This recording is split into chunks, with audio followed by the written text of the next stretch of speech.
Duterte! Pero nakalimutan ng ating mga tagapagpatupad na ipatupad ang batas na tama para sa sabayan ng Pilipino. Una, ako naniniwala ako sa buong bansa ng Pilipinas, ang ating hustisya, ang ating judge ay gumagana. Bakit? Dinala nila sa lahig, doon nila nililitis, pero yung mga kumplinan, nandito nagsasampa ng kaso sa Pilipinas. Di ba? Nakakahiya ito, yung habeas corpus nandyan sa Korte Suprema. Masyado na ninyong pinabastos ang Korte Suprema dito sa bansang Pilipinas. Nanawagan tayo sa Supreme Court. Nakikiusap tayo. Yung habeas corpus na yan, desisyonan nyo na. Dahil masyado nang binababoy dito sa Pilipinas ang ating hustisya. Binababoy na ang ating mga korte dito. Bakit? Hindi ninyo magawa yan. Nasaan na ba pinangako ng mga malalaking isda na dapat makukulong? Ay hanggang ngayon, yung naglalahad ng katotohanan, yun ang inimbestigahan, yun ang kinakasuhan. Nasaan ang hustisya sa Pilipinas? Kasi kung ang hustisya dito sa Pilipinas, hindi na pala gumagana at doon na tayo sa international palagi, isara na natin lahat nito. Sayang ang budget ng pawis natin, sayang ang buhis natin na sinasahod ng ating mga judge dito sa bansang Pilipinas na hindi na pala ito nagagamit sa mga Pilipino. Tayo, i-remind ko lang sa mga Pilipino na mga nakikinig ngayon nandito. Tayo ang Pilipino, hindi tayo Amerikano. Pero, iba, nagkasala ang ating kababayan doon sa ibang bansa. Anong ginagawa ng gobyerno? Magpapadala tayo ng abogado para ilaban ang kaso makakauwi. Dito ang kababayan natin Pilipino, dito sa ating bansa. Pero, itong nangyayari sa ating presidente, pinala natin doon. Tayo ang nagdala, binigay natin sa mga foreigner. Nasaan ang utak natin ngayon? Sabagay sinabi nila, bakit naman kayo magagalit sa amin? Ay kayo naman ang naglagay sa amin dito. Di kayo rin ang mag-alay sa amin. Huwag kayo mag-alala. Dahil pagdating sa 2028, kung mayroon ng eleksyon na mangyayari, sigurado itong mga tao na nandito, hindi na nyo kaya kutuin ito. Para naman sa mga vlogger na bayaran, pakiusap ko lang sa inyo. Tama na! Tama na pagluluko sa sarili ninyo! Itigil na ninyo yan! Tama! Dahil ang pera makikita yan kahit anong oras kung gustuhin ninyo sa legal na pamamaraan. Hindi sa pagluloko na pati sarili ninyo, niluloko ninyo ang sarili ninyo. Hindi lang ang bansang Pilipinas ang niluloko ninyo. Nakikita natin kung gaano kakurap ngayon. Mayroon pala akong ipapakiusap sa mga elected natin. Dahil alam ko ngayon, mapapanood nila ito mamaya. Pakikiusap lang sa mga elected natin. Mayor, Governor, Congressman, Senador, Vice President, hanggang Presidente. Lahatin na natin. Lahatin na natin sila. Mayroon tayong pakikiusap. Ako, opinion ko lang ito. Kasi noong araw yun naman ng kalakaran. Baka naman, pag nagnakaw kayo, huwag nila ilagay sa malita, masyadong malaki, sa bulsa na lang. Maluwag po bulsa namin! Ibubulsa rin yung mga kinupit nila kasi maigi yung bulsa, maliit-liit. Eh ngayon kasi hindi na binubulsa eh. Minamaleta! Minamalita na eh. Nakakahiya naman. Kasi pag minamalita mo, masyadong malaki. At nakikita yun sa taong bayan. Ang iba, takot lumantad, takot magsasalita. Kasi ang nagsasalita daw, kinakasuhan. Ay bakit naman tayo matakot kung kasuhan? Tayo lang naman naglalahad sa katotohanan. Tayo naman nagsasalita sa entablado para maintindihan sa taong bayan. Diba? Ako hindi matakot pag nagsasalita. Dahil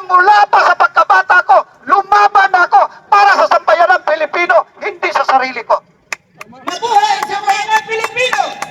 Ha? Mula noon pa, padyak pa lang ang dala ko, lumalaban na ako sa karapatan ng ating mga inaapakang mga maliliit na kababayan. Umasinso lang ako ng konti de mula doon sa padyak, naging jeepney driver hanggang nagiging driver ako ng bus. Hanggang ngayon nagiging presidente ako. Dahil pinaglalaban ko ang karapatan ng lahat ng manggagawa, ng tsuper ng bansang Pilipinas. At ang iba dito, alam nila kung sino talaga ako. Sigit sa kalaban ninyo, ako ang chairman ng Transport Alliance ng driver at konduktor sa buong Pilipinas. At noong 2025, nakikita ninyo ako sa lansangan. Lumalaban. At yung pag-alis ng bus dito sa buong Metro Maynila, matagal na tinututulan yan. Siguro i-retrieve ninyo kung sino talaga itong kausap ninyo ngayon sa harapan ninyo. Ito na sa harapan ninyo, yun din ang lumaban para hindi malisan ang ating mga mahihirap dito sa bansa natin, dito sa Metro Maynila. Kasi ang gusto ng ating gobyerno, doon na lang kayo pababain sa Santa Rosa kung galing kayo doon sa South. Dahil gusto nilang pagkapirahan tayong lahat. At doon naman galing ka sa Cavite, doon ka sa Pitik. Pag galing ka sa North, hanggang doon na lang sa Valenzuela. Lumaban tayo dyan. Lumaban tayo dyan. Salamat sa Korte Suprema.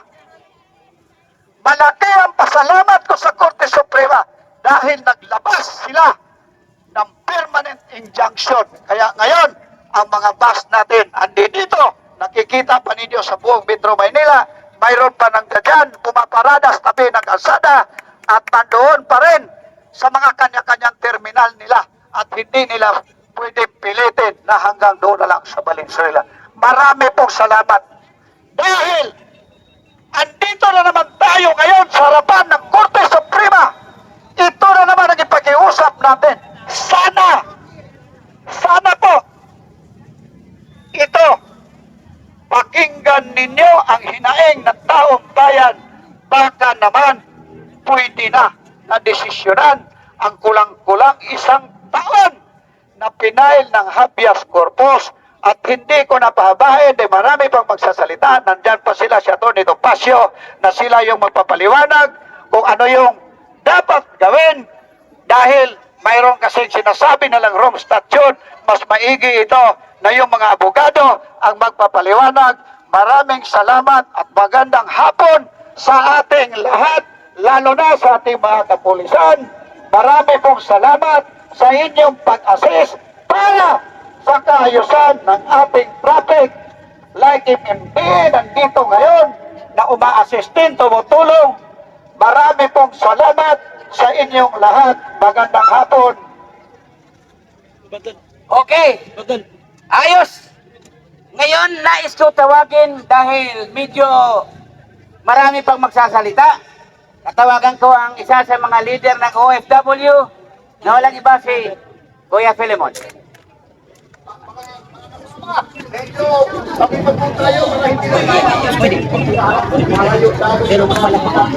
Isang mapayapang hapon po sa inyong lahat. Sa lahat po na nakikiting ngayon, na-miss nyo na ba si Tatay Digong?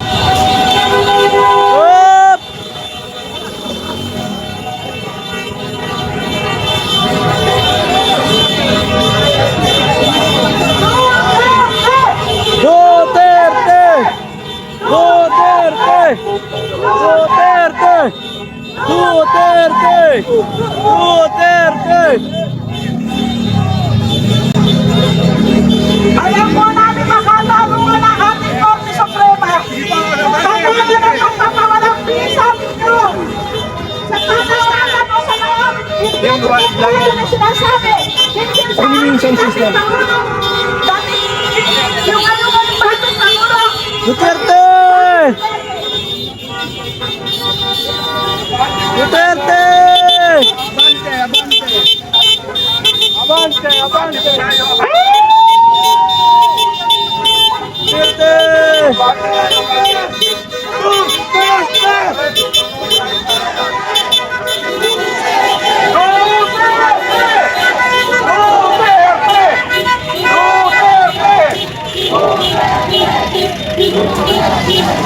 Ang nakikita po ninyo ay nakakapang ng maisot! Mabuhay ang maisawag! Sige po, abante po tayo, abante! Duterte! Mabuhay ang hakbang ng maisawag! Mabuhay! Abante po tayo, abante! Abante! Abante! Palapakan natin sa Tony Topacio! Nandito pa na sa harapan!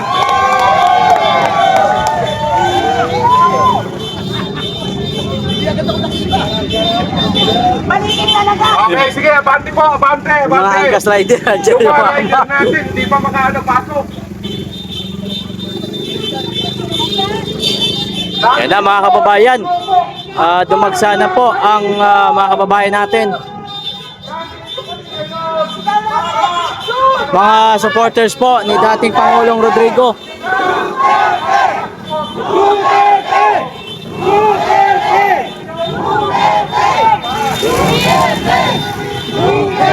Sige, sigaw natin!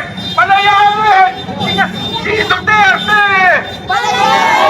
Duterte! Sige, abante pa ho, abante! Mga press, people! Abante lang po tayo! Tulong na yan! Mga kurako! Tulong na yan! Abante pa, abante, abante!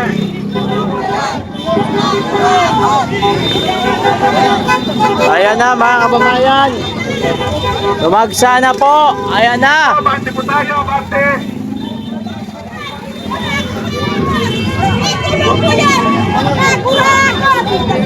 Ito na po tayo, malapit na tayo sa kailang susunod para matinig po tayo! Yan ang mga kababayan. Tuloy-tuloy po na dumadagsa. Mabuhay ang hakbang ng Manisok! Mabuhay ang Lebog Power Movement! Sana naman ang gagawa!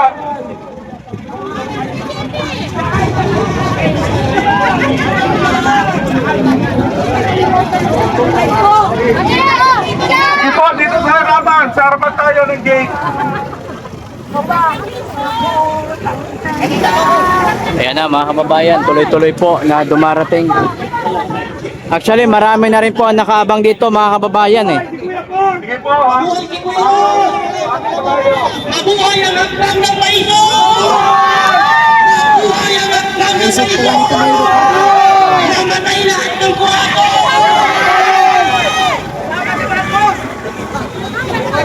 People power! Level power! Andito na sa mga kaibigan natin! Nasa Aglo!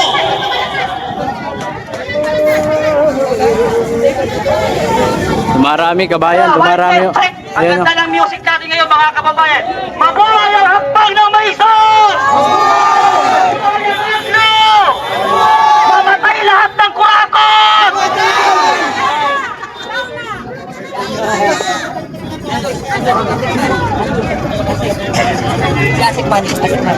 Andi dito rin po sila Kuya Park mga kababayan. Init. Gilid mo natin na init. Mamatay lahat ng bungot. Kuya Park! Kuya Park! Sayaw ka! Kaya ganyan ba? Eh, TikTok ba? Mamatay lahat ng bungot. Isa pa, isa pa. Kuya Park, sayawan niyo yung mga kurak! Kuya Park! Park.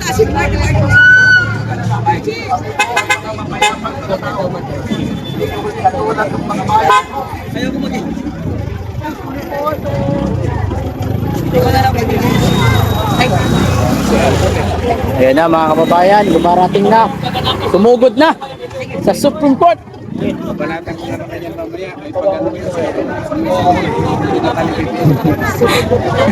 Dami nila dito kabayan, no?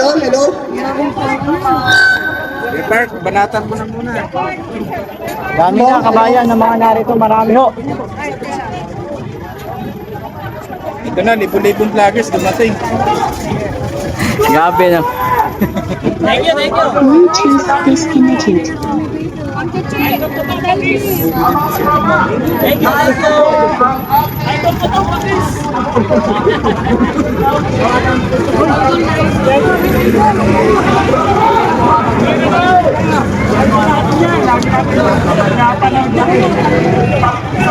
Excuse me, ma'am. Dun.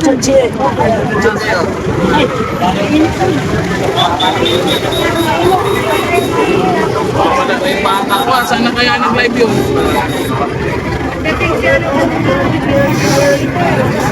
Lang mga kababayan kasi punta natin. Dami tao dito.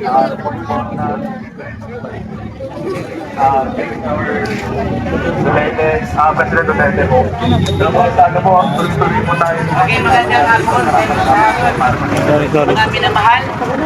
Ilang po. Narito ngayon ang mga President, ilang po tayo, mga maiso, mga sisyo. at magsisimula tayo.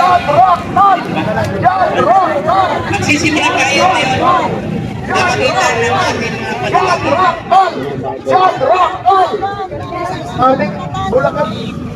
Ang meron po rito, mahigit kumulang 1,000 mga kaagis ng Partido Demokratiko Pilipino mula sa lalawigan ng Bulacan. Nagpunta po sila. Papasok na po sila rito. 1,000 more or less members of Partido Demokratiko Pilipino from the province of Bulacan. Eko pa, tinating from the province of Bulacan. Dala-dala po siya ni Mr. Chad Racal.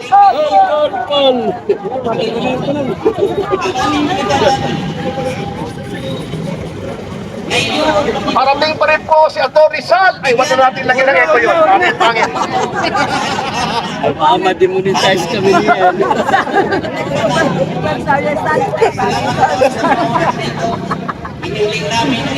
Nag-loading bro.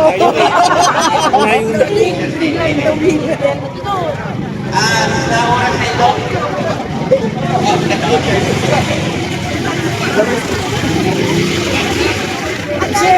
Tayo po ay mananalangin, mga kasama. Sa puso natin ang ating manalangin. Bismillahirrahmanirrahim. Alhamdulillah Rabbil Alamin. Ar-Rahmanirrahim. مالك يوم الدين إياك نعبد وإياك نستعين اهدنا الصراط المستقيم صراط الذين أنعمت عليهم غير المغضوب عليهم ولا الضالين. Sa ngalan ng Allah makapagin at maawain. Alhamdulillah ang lahat ng papuri ay sa Allah at Panginoon ng lahat ng mga mulia ang makapagin at maawain. Magalitan. Ang reporter. Galit na galit sa'yo yung yung cameraman.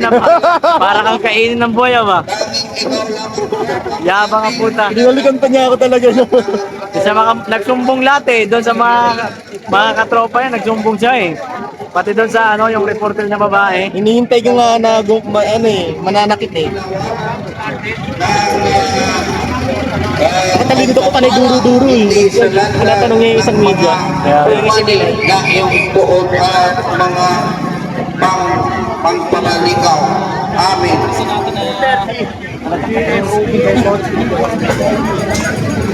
Ngayon, mga minamahal, Ayan, pinili ko itong mga wanita. presensya na magkakaroon tayo ng national anthem. Ngayong hapon, tatawagin ko si Ay, baliktad na yung nilalabasan, no? Okay, national anthem po. Ito na makalabas dito. Mga kasama, tabi-tabi po tayo para hindi po nakaharang sa mga sasakyan. Tabi-tabi lang po tayo at itong i-marshal ang ating rank.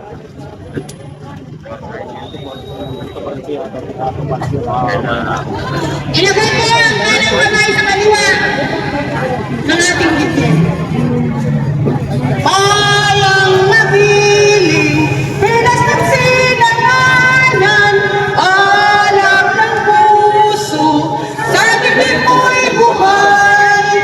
Lupang hinirang, tuyat ka ng magiting, sa manlulupig, di ka masisihin, sa naman tukso, puyat sa langit mo'y bukal, may ginagyan ko na at awit sa paglalang minamahal, ang islap ng matawat mo'y tagumpay na nakikinig, ang bituin at araw niyang kailan, kamay ni makikinig, lupa ng araw na lalhadi pagsinta, buhay langit sa piling mo, aming ligaya ng pagmay ng ating ang mamatay ng dahil sa'yo. Mabuhay ang Maison!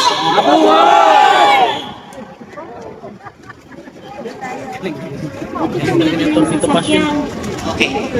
Sunod. Nais ko tawagan si Tita Chuchi.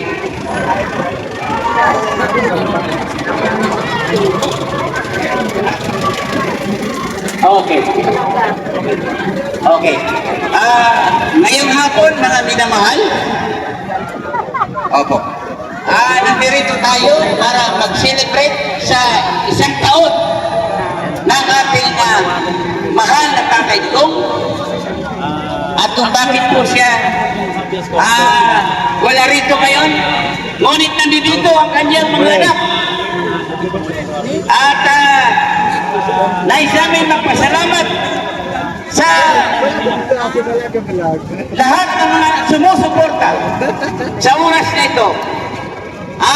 Kami natutuwa kung paano namin ito sineselebrate upang makita ng lahat sa buong mundo na ang Maison ay nagpapatuloy sa ganitong uri na gawain.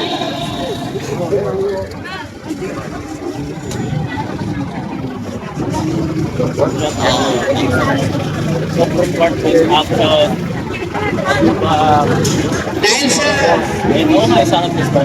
nakakayang purpose,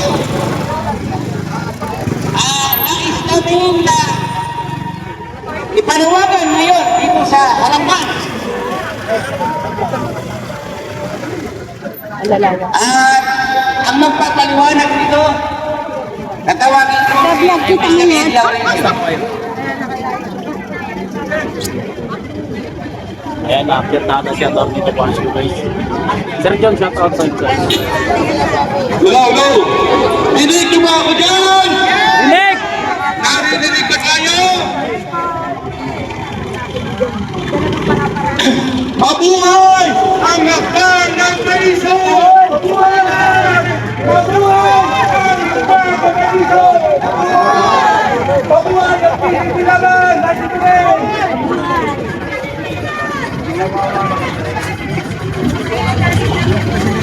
Magandang hapon po sa inyong lahat na nandito ngayon. Ang natutuklasan po ninyo sa pagkilap ay hindi lang dito sa NCR, kundi Luzon, Visayas at Mindanao at yung ating mga kamaiso sa international. Ano ang layunin namin dito sa harapan ng Supreme Court? Ang aming diin ng pagkilos kayo dito ay una, aksyonan na ng Supreme Court yung aming petisyon kay naigaan ang habeas corpus. Ano pa ho ang ginagawa natin? Ang ating dating presidente, 80 na o 81, hanggang ngayon, nagdudusa sa ibang bansa Bakit hindi dito litisin yung ating dating presidente? Kung meron tayong korte dito sa Pilipinas at kung may kaso yung dating presidente ng Pilipinas, kailangan dito usigin. Kung may pagkakamali, dito ikulong, hindi doon sa ibang bansa. Anong alam ng ibang bansa dyan? Lintik na yan. Kinakailangan natin, hindi natin bibitawan. Ito ang ating susi. Susi ng pagkakaisa. Dahil wala nang mapapala ang mamayang Pilipino dito sa administrasyon na bangag. Walang inatupag kung hindi magnakaw ng kapal ng pera ng mamayang Pilipino. Yan ba ang gusto natin? Nakakatatlong taon na yung administrasyon. May napala ba tayo? Wala! Di ba kayo ay nabudol? Nabudol nga! Hindi tayo ngayon magpapabudol. Kung si BP Sara, ang sabi niya, kinakailangan ibalik ang tapang at malasakit. Yan ang gusto natin.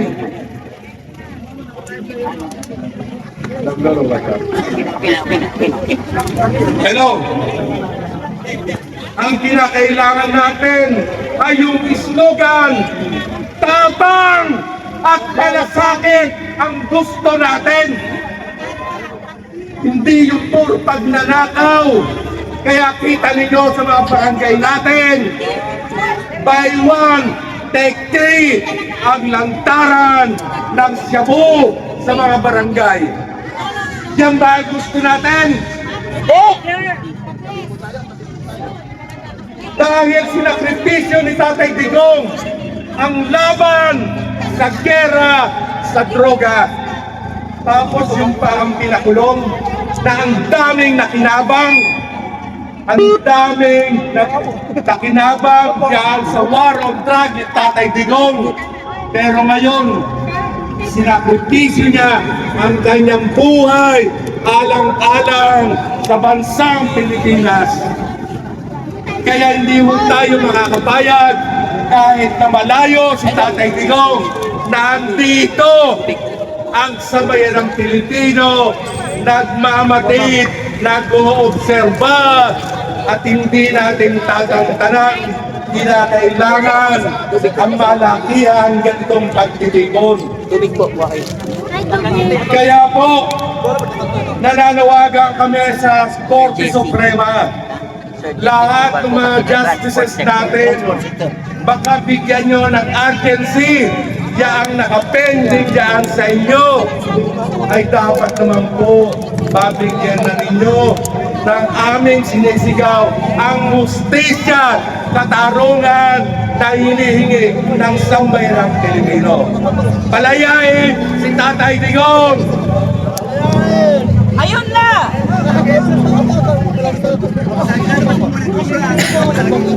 Kaya po, sa pagpapatuloy ng programa natin, tinatawagan po natin ang alyansa ng mga manggagawang supers sa lansangan, si kasama Jesse Olivar. Palakpakan po natin si kasama Jesse Olivar.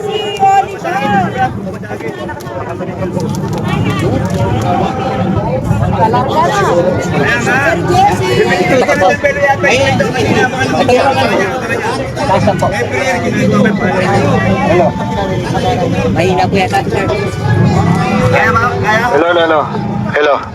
Mas malakas siguro to. Marinig ba dyan? Marinig? Marinig lahat?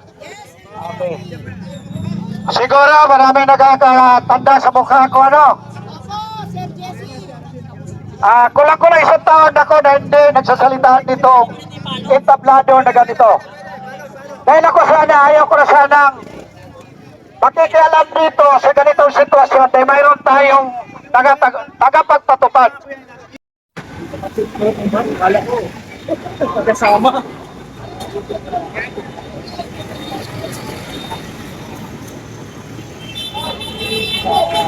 Ito na mga boss. Ayan na, ayan na, ayan na.